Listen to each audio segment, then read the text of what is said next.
1664 में गुजरात अभियान हुआ जिसमें शिवाजी ने इनायत खान को पराजित किया तथा 1 करोड़ की राशि लूट के रूप में प्राप्त की। बोलो हाँ, चल रहा है। तो गुजरात अभियान का 1664 और गुजरात अभियान के दौरान गुजरात के गवर्नर इनायत खान को शिवाजी ने पराजित किया और लूट के रूप में 1 करोड़ की राशि प्राप्त की। लेकिन जो लिखना नहीं है उस बात को समझो, क्योंकि गुजरात अभियान का क्या है महत्व। गुजरात अभियान का महत्व है कि गुजरात बंदरगाह है, मुगलों का समय का एक महत्वपूर्ण बंदरगाह क्या, गुजरात मतलब सूरत। क्लियर? तो सूरत या गुजरात या सूरत अभियान कहे तो ज्यादा बेहतर होगा। सूरत अभियान का जिसमें गुजरात के सूबेदार इनायत खान को पराजित किया। इसकी 2 संदर्भ में वैल्यू, पहला तो बड़ी मात्रा में राशि मिलेगी जो शिवाजी के लिए उपयोगी होगी। दूसरा, शिवाजी हमेशा उस समय आक्रमण करते थे जब शाही परिवार मक्का मदीना की यात्रा पर जाता था।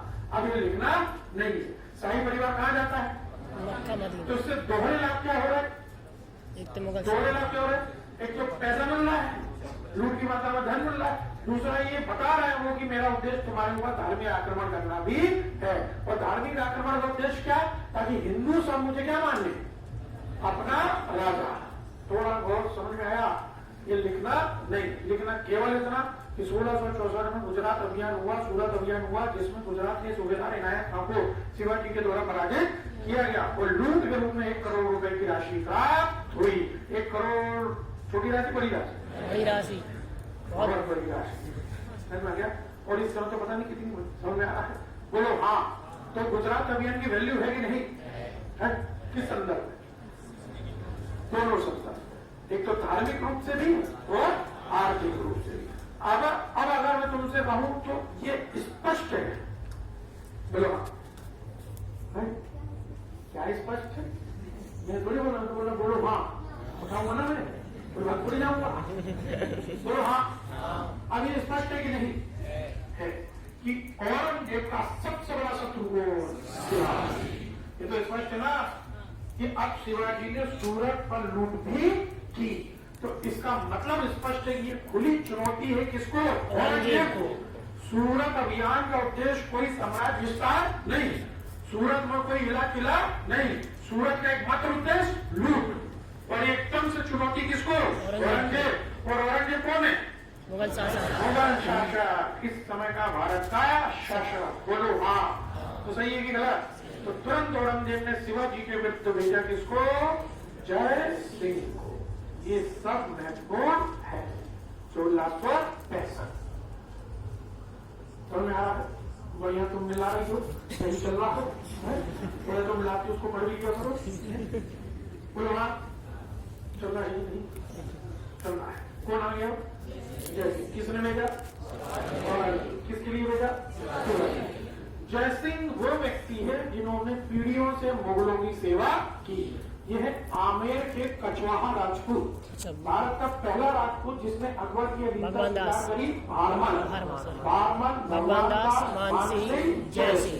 समझ में आ गई? तो ये वो जय सिंह है जो पीढ़ियों से मुगलों की सेवा कर रहे हैं। ये बुजुर्ग हो चुका है। अब औरंगजेब चाहता है कि जय सिंह के नेतृत्व में सेना का अभियान किया जाए। प्रारंभिक रूप से जय सिंह ने औरंगजेब की गद्दी का विरोध किया, क्योंकि जय सिंह किसका समर्थक था, दारा शिकोह का। लेकिन फाइनली अब जय सिंह, क्योंकि औरंगजेब मुगल शासक है, तो जय सिंह ने औरंगजेब का समर्थन किया और जय सिंह को शिवाजी के विरुद्ध औरंगजेब ने भेजा। इस बीच में जय सिंह ने कुछ महत्वपूर्ण किले पर अधिकार किया, जैसे सिंहगढ़ पर भी किया, जैसे तोरण पर भी किया और जैसे पुरंदर पर। पुरंदर के किले पर किसका अधिकार फिलहाल, मुगलों का। बोलो हाँ। पुरंदर के किले पर जय सिंह ने अपना अधिकार किया। शिवाजी की इन किलों की सेना को जय सिंह ने पराजित किया और इसी बीच में शिवाजी ने पुरंदर के किले पर अभियान किया। बोलो हाँ। किसके विरुद्ध, किसका अभियान, जय सिंह का, शिवाजी जो भी है। शिवाजी और जय सिंह की एक लड़ाई हुई। बोलो हाँ। और इस लड़ाई में शिवाजी हुए पराजित। पराजित शिवाजी और जय सिंह के बीच हुई लगभग 22 जून 1665 को पुरंदर की संधि। बहुत लोकप्रिय प्रश्न, आना ही आना है। ये पुरंदर की संधि बहुत लोकप्रिय 3 नंबर का प्रश्न। पुरंदर की संधि बहुत लगातार पूछा जाने वाला प्रश्न। हम देख रहे हैं मराठा साम्राज्य के संस्थापक के रूप में शिवाजी, और शिवाजी से जीवन से संबंधित बहुत सारी ऐसी घटना है जो लगातार 3 नंबर में पूछी जाती है। अफजल खान 3 नंबर में पूछा जा चुका है, कोई भरोसा नहीं। शाइस्ता खान को हर एग्जाम में पूछा जाता है, चाहे राजस्थान चाहे हम बात कर लें यूपी की। शाइस्ता खान बोला पुरंदर की संधि, पुरंदर की संधि हर एग्जाम का प्रश्न है। तो पुरंदर की संधि 22 जून 1665 को शिवाजी और जयसिंह के बीच हुई। पुरंदर की संधि जब भी आएगा तो कुछ बातें हैं जिसको हमें लिखना है, जैसे 35 में से 23 किले शिवाजी ने मुगलों को दिए। ध्यान से समझना, 35 में से 23 किले शिवाजी के द्वारा मुगलों को दिए जाएंगे। क्या है? पुरंदर की संधि। किसके किसके बीच में? शिवाजी और जयसिंह। 35 में से 23 किले शिवाजी के द्वारा मुगलों को दिए जाएंगे। इसी के साथ साथ शिवाजी मुगलों की अधीनता स्वीकार करेंगे। ध्यान रखना, शिवाजी के द्वारा मुगलों की अधीनता स्वीकार की जाएगी और बीजापुर के विरुद्ध अभियान में मुगलों को सहायता दी जाएगी। कौन कह रहा है? शिवाजी। 35 में से 23 किले देंगे, शिवाजी मुगलों की अधीनता स्वीकार करेंगे, और अगर मुगल बीजापुर के विरुद्ध अभियान करेंगे तो शिवाजी बीजापुर के विरुद्ध मुगलों को सहायता देंगे। शिवाजी स्वयं मुगल दरबार में उपस्थित नहीं जाएंगे। मुगल दरबार में जाएगा कौन? संभाजी, जो कि है शिवाजी का पुत्र, और संभाजी को मिलेगा वहां 5000 का मर्द। ये क्या है? क्या है? पुरंदर की संधि। क्या मेरी बात समझ में आ रही है? हर एग्जाम का प्रश्न। 1600 जून 1665 में शिवाजी और जयसिंह के मध्य पुरंदर की संधि हुई, क्योंकि शिवाजी को जयसिंह ने पराजित किया। पराजित शिवाजी और जयसिंह में संधि के तहत 35 में से 23 किले शिवाजी किसको देंगे? मुगलों को। दक्षिण अभियान में शिवाजी के द्वारा मुगलों को सहायता देने का वचन किया गया। शिवाजी मुगल अधीनता स्वीकार करेंगे। शिवाजी मुगल दरबार में स्वयं उपस्थित नहीं होंगे, किंतु उनके बदले जाएगा उनका पुत्र संभाजी, जहाँ संभाजी को 5000 का मनसब दिया जाएगा। बोलो हाँ। ये तय है कि औरंगजेब इस संधि के प्रावधानों से खुश नहीं था। क्या मेरी बात में आ गई?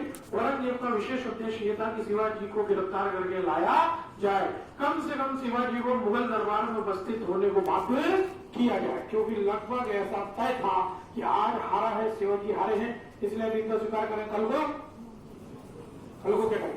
स्वतंत्र होंगे। मेरी बात समझ आ रही है? तो औरंगजेब संधि के प्रावधानों से संतुष्ट नहीं था, हालांकि संधि हुई। बोलो हाँ। कौन सी संधि? पुरंदर की संधि कहाँ हुई? 22 जून 1665 जयसिंह और शिवाजी के बीच। प्रावधान थोड़े बहुत समझ आ गए। प्रावधान स्वयं अपने आप में 3 नंबर का प्रश्न और आता ही आता है। इसके बाद की अगर हम बात करें तो ध्यान से समझना है, इसी बीच में 1666 में, मतलब कब की बात है? अगले साल। अगला साल समझ गए? 65 में संधि। अगले साल मुगल दरबार में उत्सव का आयोजन है, और इस उत्सव में सभी लोगों को जो भी अधीन है बुलाया गया। सभी लोग मतलब सभी, शिवाजी को भी बुलाया गया। जो भी रहते हैं, जैसे राजपूत। और अगर मतलब क्या शिवाजी ने मुगलों की अधीनता स्वीकार करी? अगर हाँ, तो शिवाजी को भी बुलाया जाएगा कि नहीं? बुलाया जाएगा, सबको बुलाया जाएगा। क्या को बुलाया जाएगा? बर्थडे है, उत्सव हो रहा। कहाँ हो रहा? मुगल दरबार। बोलो हाँ। कब हो रहा? 1666। सबको बुलाया जाएगा कि नहीं? शिवाजी को बुलाया जाएगा कि नहीं? शिवाजी जाएंगे कि नहीं? हो जाएंगे।